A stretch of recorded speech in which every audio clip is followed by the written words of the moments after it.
Alright guys, welcome back to my inconsistent YouTube channel. My name is Hunter Hart and I'm a professional photographer. My biggest thing on this channel is typically shooting with the cheaper side of things other than the Leica Q because it's really expensive, or it was really expensive anyway. I really like to do lens reviews on cheaper lenses because there's a lot of people out there that are trying to get into photography, into the portrait world, and they need to know about these third-party lenses that exist so they don't go into debt and hurt themselves trying to get on top.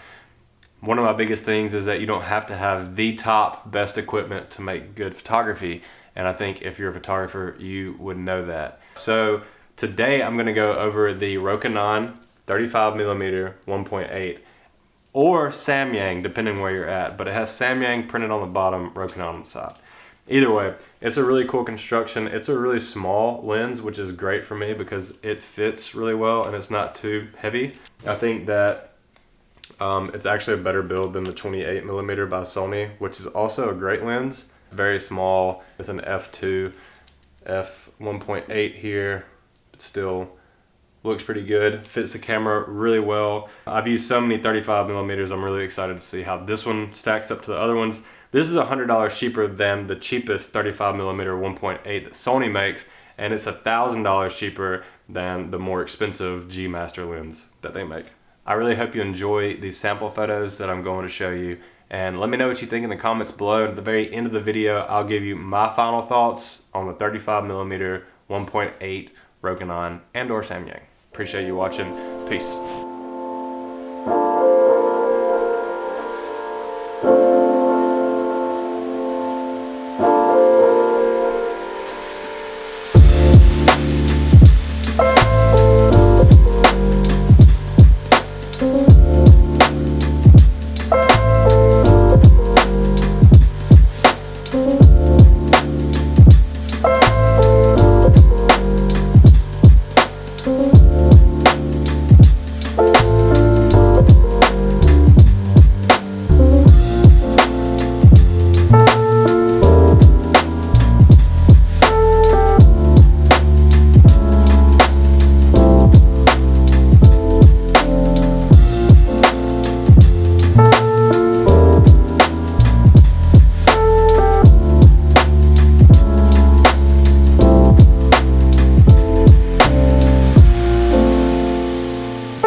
Okay guys, well, I hope you enjoyed that very short video and all of those sample images shot with this bad boy right here.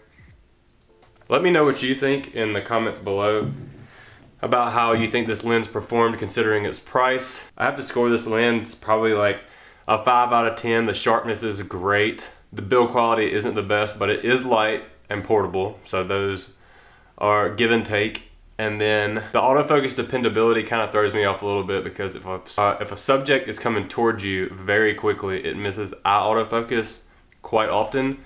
Now, if your subject is parallel to the lens and they're stationary or moving going this way rather than this way, it worked very well. It just depends on what type of shooting you do, but for me it works well because my subjects aren't usually running straight towards me.